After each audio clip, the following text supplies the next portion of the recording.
Hello, everyone. Hi. Hello. Obviously, we spent a lot of the day thinking about John Prescott's life after the news this morning that the former Deputy Prime Minister had died in his 80s. I want you all to give me like a quintessential John Prescott moment, either from your interactions with him or from the history books. And to give you a couple of seconds to think about it, I'm going to give you mine, which is when I was going around Westminster on the first anniversary of the Conservative Lib Dem coalition. And because I loved a gimmick in those days, still do, I'd actually had a cake made in their honour. And right at the end of the day, we bumped into John Prescott. And I was then the recipient of a John Prescott punch, or at least the cake was. Lord Prescott, we're celebrating the coalition's first birthday with a cake. Would you like to join in the celebration? Oh, that's what Lord Prescott thinks. So yeah, I was left basically speechless by John Prescott. So let's share. I never met him. Which I know is one of the strange things. But he obviously left Parliament in 2010, and I came up to Westminster slightly after that. And he was still in the Lords, but he wasn't an MP. But I did a documentary for Radio 4, and I was in Hull East, and it was earlier this year. And Hull East was John Prescott's old constituency, where he was the MP for a long time. And I was recording at a community centre in a development that he had opened and had actually pushed for a lot of investment in this part of the constituency. And I think for me, the real takeaway was that he hadn't been an MP there for 14 years, but still when I was recording there earlier this year, almost every single person I spoke to in Hull East mentioned John Prescott. And I think for me, it's just a reflection of clearly the impact that he had as an MP in that area, but also what a lot of people have been saying about him as a politician is the way he sort of championed the parts of the country that he knew and understood and believed in. So for me, it was when he was holding the jar with a crab in it and said, "Here is my friend Peter," which was a pot shot at the now Lord Mandelson. Because for me, that kind of summarised or it sort of distilled the fact that this guy who was regularly teased about his mangling of the English language was a master communicator at getting across what he often wanted to say. That sense that Tony Blair reflected on, that he could get across the sentiment even if the syntax was mangled. And in that moment, having a pot shot at a senior figure in New Labour, that sort of thing doesn't happen by accident. Well, I never met John Prescott either, but actually picking up a bit on Peter Mandelson, the crab there. Peter Mandelson. well, he's been reminiscing with many people, including you, Adam, on Newscast today about John Prescott. And one story he's told, which I think is quite moving, is about how earlier this year, John Prescott, out of the blue, they hadn't spoken for years, FaceTimed him from a care home and essentially, after a fashion, was saying, let's be friends and I'm sorry for some of the sort of tensions, to say the least, that had passed between them. And it's such a reminder, I think, that all eras of politics, not just New Labour, whatever, we're always trying to work out what's going on in Westminster. So much of it is intensely personal for the people doing it. And I do think sort of personal dynamics are an often underappreciated element of why things happen in government that might be, at first glance, hard to explain. And I was also thinking that today as we were sitting in our office in Westminster, and at one point you had Peter Mandelson in one studio doing one interview, Alistair Campbell in the next studio, and Alan Milburn in the corridor outside waiting to come in. And William Hague, by the way, was down the line at the same time on 5 Live. And I thought, OK, all these people who'd in different forms done political gladiatorial combat decades ago, sort of reunited in reminiscence. And I thought that was quite powerful in a way. And if you're just tuning into this episode of Newscast, it's not 1999, it is 2024, and we will now get on with the rest of this week's news in this episode of Newscast. Newscast from the BBC.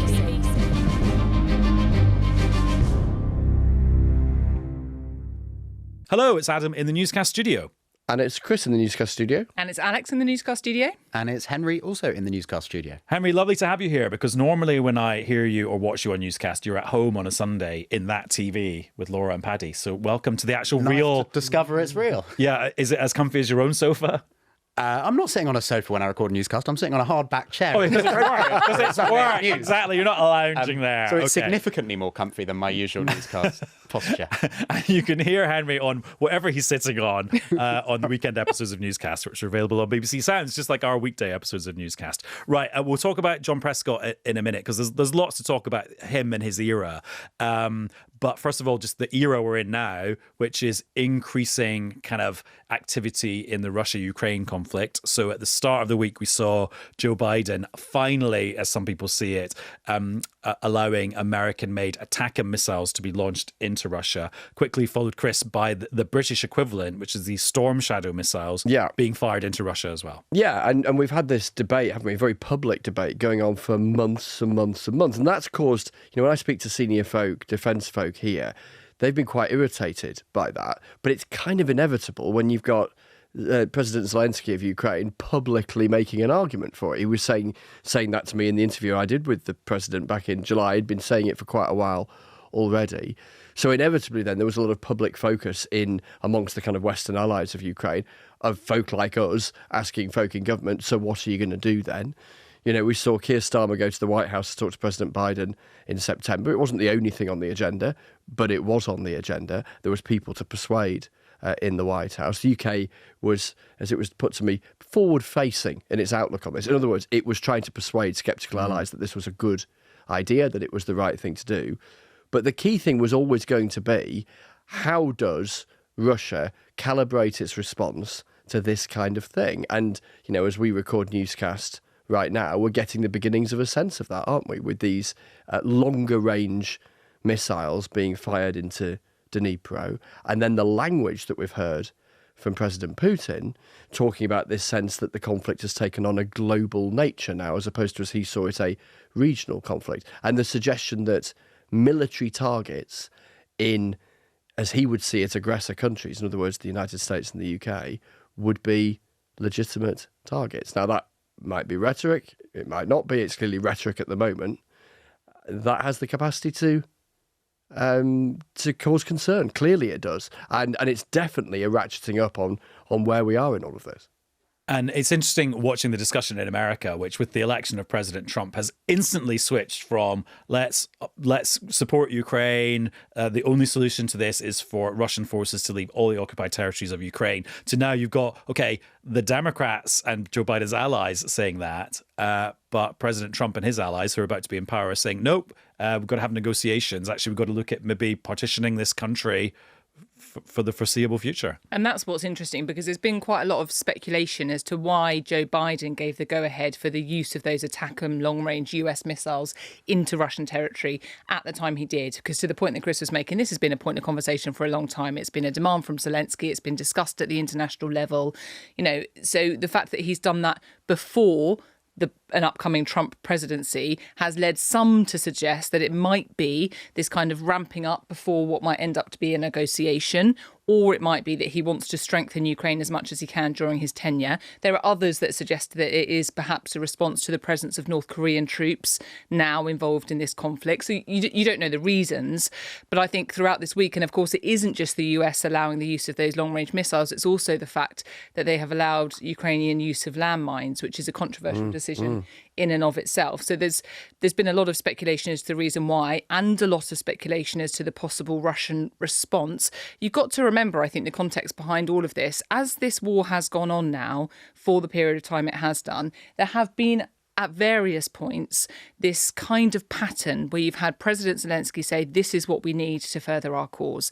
You've had the Western allies, if you put it like that, hesitating over whether or not they should allow the use of tanks or jets or, at this point, long-range missiles. The fear always being the rhetoric from Russia that would be a red line, that would be the point of escalation. And up to this point, it hasn't, of course, escalated beyond Russia-Ukraine. But the question mark when you've got the Western countries making those decisions is always, what if? And I think that is still the question mark now. Well, and I think the other what if that hangs over all of the calculations going on in Whitehall and Paris and Berlin and Washington, actually, at the moment, is that we still don't really know what kind of Trump presidency is going to turn up on January the 20th. And it's entirely possible that Donald Trump doesn't quite know. His appointments to the positions in his government which would have a say in how America handles the Russia-Ukraine conflict span pretty much the full spectrum of modern day Republican opinion on intervention overseas, and Russia and Ukraine, from entirely supportive of Volodymyr Zelensky and the Ukrainian cause to intensely sceptical, and the suggestion that Ukraine and the EU more generally and NATO were the aggressor here, yielding an inevitable Russian full-scale invasion. So there is this sort of funny thing when you talk to people in the government here. They are preparing as best they can and, preparing frantically and feverishly for a Trump presidency and trying to get as close as possible to him and game out what can happen in different scenarios. But they really don't know. And that is clearly, I think, fueling an extra layer of complication to the diplomacy and the military thinking. The thing I've been thinking about this week is this clash between diplomacy or military action and democracy, because on the one hand, with the Storm Shadows thing, I'm thinking about what James Landale, our colleague, the diplomatic correspondent, was saying on Monday when he was talking to all the military types about Storm Shadows, saying, no, they don't want to do some press release to go, oh, we've launched the Storm Shadow missiles. It's just that's not how war fighting works. It's not like a minute by minute update on social media. But then I'm thinking about a conversation I had yesterday with John Foreman, who's the former British military attaché in Moscow and in Kyiv. And he said, well, actually, John Healey, the defence secretary in Parliament, when he was asked about this, maybe he shouldn't have stonewalled and said, oh, it's secret, it's military. But maybe there should have been a more open, transparent thing about what the government policy is. And then you then apply that to the whole kind of Ukraine end game, and you've got ministers going, well, no, the war will end when Russia leaves Ukrainian territory. But actually, we know behind closed doors, all the diplomats are saying, well, there's all these different options for how this could end. Yeah, and when the Conservatives were asking John Healey this week about what might have happened, they were doing it in a knowing way that acknowledged that whilst it is their kind of democratic duty to seek information from the government, there was an acknowledgement that a government in that instance is not likely to offer much publicly, not least because, they don't want to be doing a running commentary or be seen to be somehow indulging in this moment, and instead emphasising that this is a Ukrainian military decision around the deployment of something, a bit of kit that's been given by the UK. And also, you've got to say it's a Ukrainian thing to reduce the risk of Putin thinking it's okay to strike targets outside Ukraine. Indeed. It's a couple of points. There's the sort of operational military considerations, i.e. how much of a heads up do you want to give someone when you're about to do something on a military, in a theatre of war. But then there is the second one about how much do you want to be seen to be ramping up rhetoric or leading towards a potential escalation. And I think they're all the calculations that are going on inside the mind of ministers when they decide how to approach this question about what the UK has and hasn't sanctioned. And then, sorry, go ahead. Well, no, although, of course, the US decision did leak while Keir Starmer was on a plane to Brazil. It wasn't announced by the US government, but it leaked, and it was reported authoritatively very quickly after that. And, not to hammer the same point, I think it does emphasise, for as much of the energy as it occupies of people in government here, rightly, it is a reminder, parochial as it may sound, that, the UK is a kind of smallish cog, as supportive as it has been of Ukraine in the Western context, a smallish cog in a much grander thing where decisions from other countries do matter more, and the UK is often sort of operating kind of downstream of that in quite a serious way. Another international story brewing on Thursday afternoon was the International Criminal Court issuing an arrest warrant for the Israeli Prime Minister and the former Defence Secretary. How does the UK government handle that? Because presumably we as a multilateral country is in favour of institutions like the International Criminal Court, but we're also, as a country, allies of Israel. Yeah, so the short answer to your question is awkwardly. Is how they react to that. So there was plenty of questions for the Prime Minister's official spokesman around this afternoon, along the lines of, so what does the UK government make of this? To which there was an acknowledgement of the independence of the court and that it should be able to get on with its work. But so what would it mean then if Benjamin Netanyahu visited the UK, because the UK is a signatory to this court? And we'd be obliged to, or our authorities would be obliged to arrest him? Indeed, in theory, although we're told that there would have to be a sort of domestic legal process to sort of work through the niceties of that. But I mean, ultimately with this sort of stuff, it's kind of a political decision. And answer basically came there none. There are plenty of examples of people who notionally should face arrest on arriving in an ICC member country who have not faced that. So President Putin, for instance, was in Mongolia, ICC member country, wasn't arrested, for instance. But it's a question to wrestle with around, how you approach something to which you are a signatory in an international context, whilst also dealing with an ally. Because it's kind of easier for the Americans because they say, well, we haven't signed up to the jurisdiction of the court anyway, so they can say, they can just disapprove of it, and it's kind of it's a bit clearer.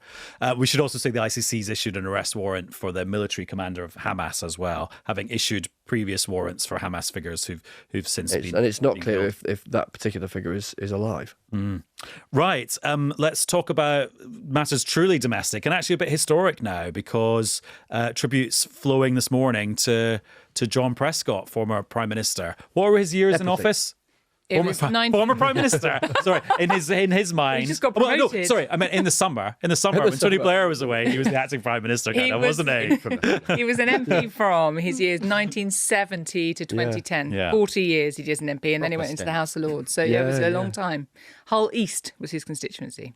And also just, it's very hard to talk about like kind of John Prescott's life without being quite cliched, because actually it was the story of an era. Like the fact that he started off like serving, like one of his first jobs was serving Anthony Eden on a cruise liner. He was like, as Anthony Eden was sort of like going into exile from Britain after Suez. I know we fall over on various BBC programmes, plugs for things you can see on BBC Sounds, or here on BBC Sounds.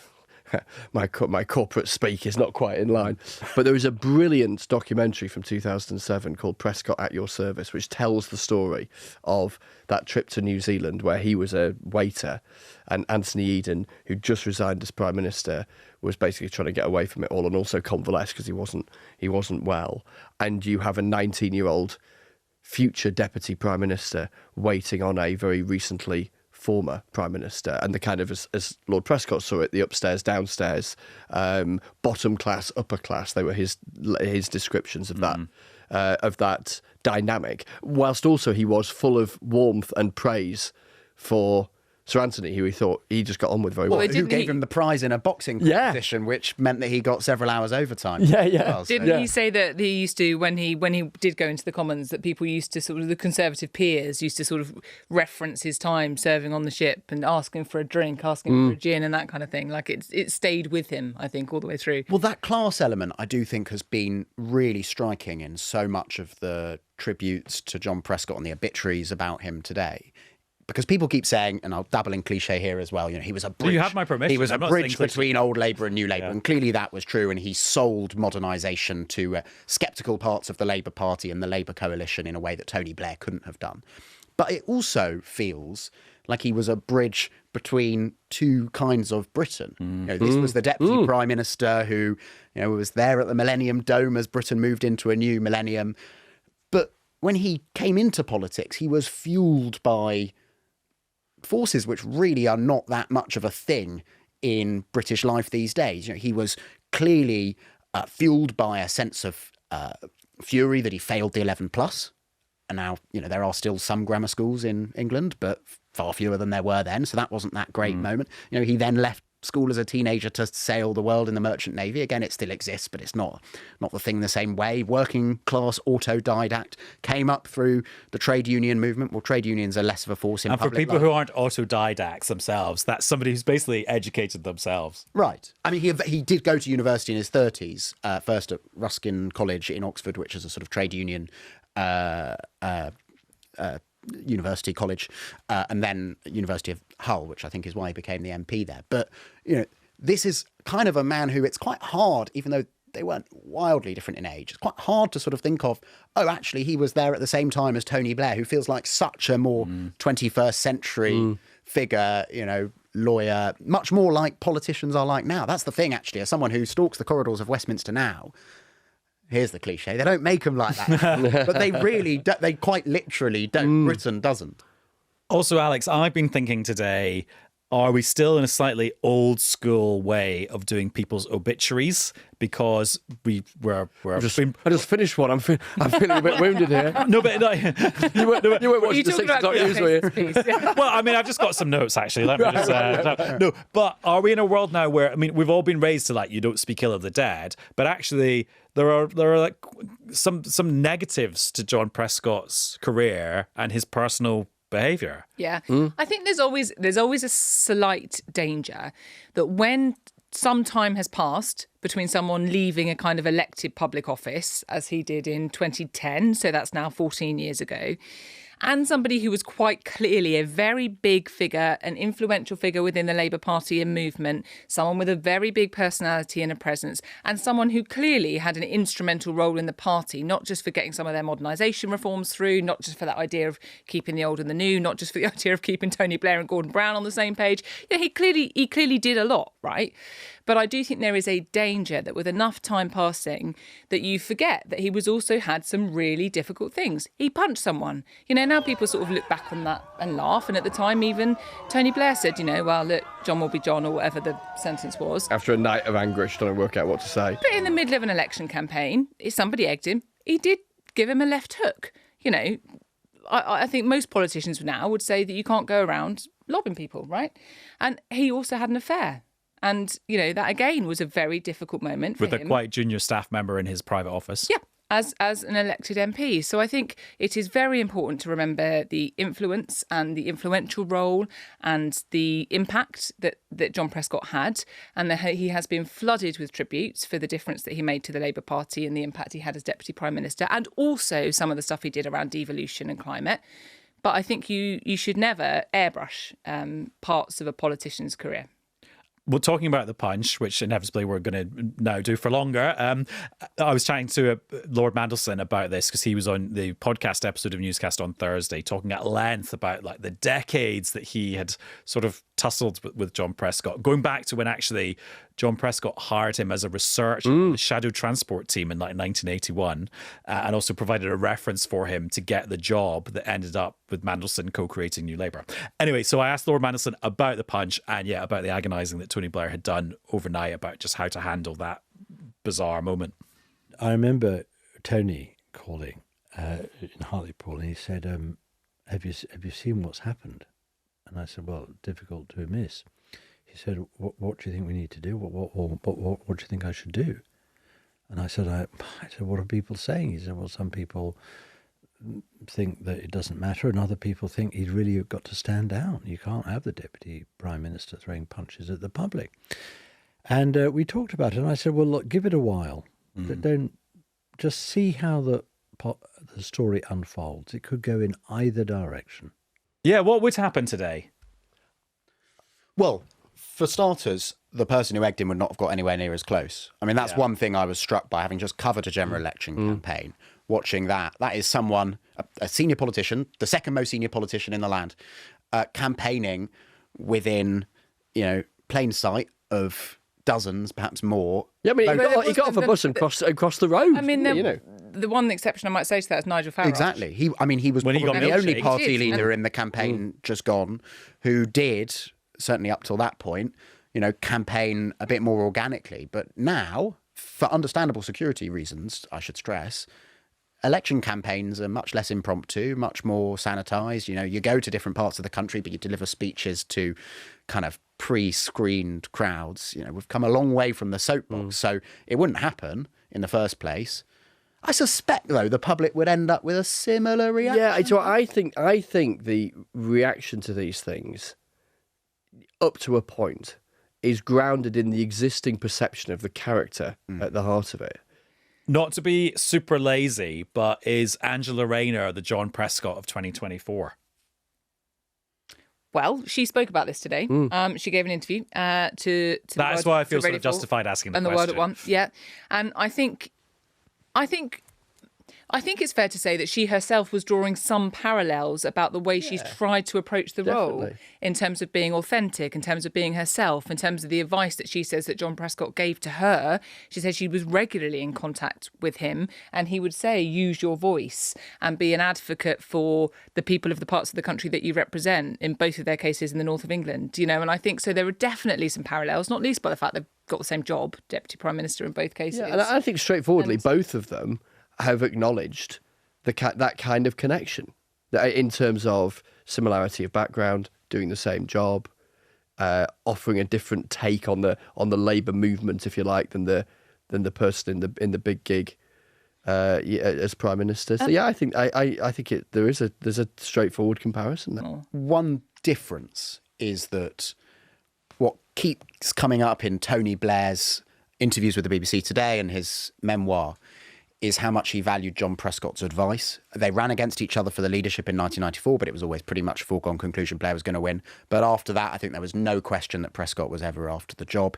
He relied on his loyalty 100%. I'm not saying if you ask Keir Starmer now, he'd say anything different about Angela Rayner, but it is fairly well documented and acknowledged that certainly in opposition, they did have their rocky moments. They did have their differences. And, you know, the role of Deputy Prime Minister, and they're the only two Labour politicians ever, by the way, to have held that title formally. But the role of Deputy Prime Minister is not something that sort of properly, formally has to exist in our constitution. It is a function of what the Prime Minister and the Deputy Prime Minister make of it at any one time. And, you know, Angela Rayner has a huge department. She is tasked with delivering pretty much the most important policy of Keir Starmer's government, housing and therefore growth. But whether they yet have the kind of relationship which Keir Starmer would talk about in his memoir one day, as Tony Blair did of John Prescott, I'm not sure, as far as I can tell from people who talk to me from inside there, I'm not sure they're quite there yet. Although you could also draw the parallel in that I suppose Angela Rayner and John Prescott are both there in part to reach parts of the party that their respective leaders don't or can't naturally speak to. The thing that stuck in my mind from the conversation with Lord Mandelson that I did on Thursday morning is, so you know he's running to be Chancellor of Oxford University. Is he? He's never mentioned that. I know. Polls close very soon. And something like 50% of the people giving tributes on air today are running to be Chancellor. Lots of people have had incentives to be on TV, and a full list of candidates for that role are available at the BBC website. I think it'll be, if anyone cares. He was saying, so he's been back at university a lot. He's basically been living in college for a while, and he's been talking to all these like 19, 20, 21-year-olds, even though they don't have a vote. So I think he's just enjoyed hanging out with the youth. But he's saying that actually the new Labour years have kind of taken on a sort of politically legendary status with people of that age who are a very long way from actually living through them.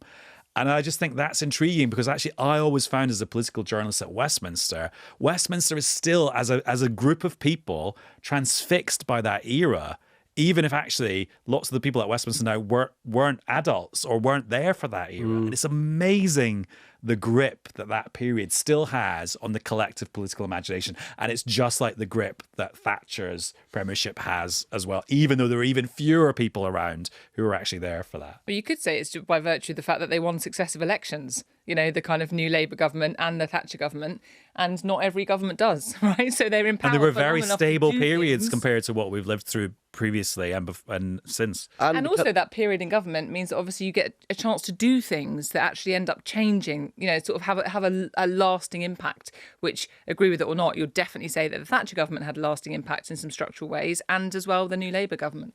And I think it's sufficiently far back that enough water's gone under the bridge that it's sort of novel again to talk about it, as opposed to the thing that's just finished and people might think just in terms of their intrigue around politics, well, let's focus on the now and the recent past has gone. You know, I think, you know, fast forward 10, 15 years and you can imagine an equivalent intrigue around the Brexit period, which at the moment a lot of folk in and around politics are quite glad to be not talking about because we talked about it for so long and so often. There's a 4-year-old in their bed tonight who in 15 years' time is going to be like, oh, that's Theresa May. She was a ledge. She was, they don't make them like that anymore. I think Conservative MPs were saying that within about 6 months of Boris Johnson succeeding. And they'll be saying, the Malthouse Compromise. Those were the days. Those were their days. I'm getting very happy with that. Right, let's shut this chapter of Newscast. And any 4-year-olds listening to this in 15 years' time, I hope you enjoyed that conversation. Don't know what I'll be doing. I'll probably have a much deeper voice. Right.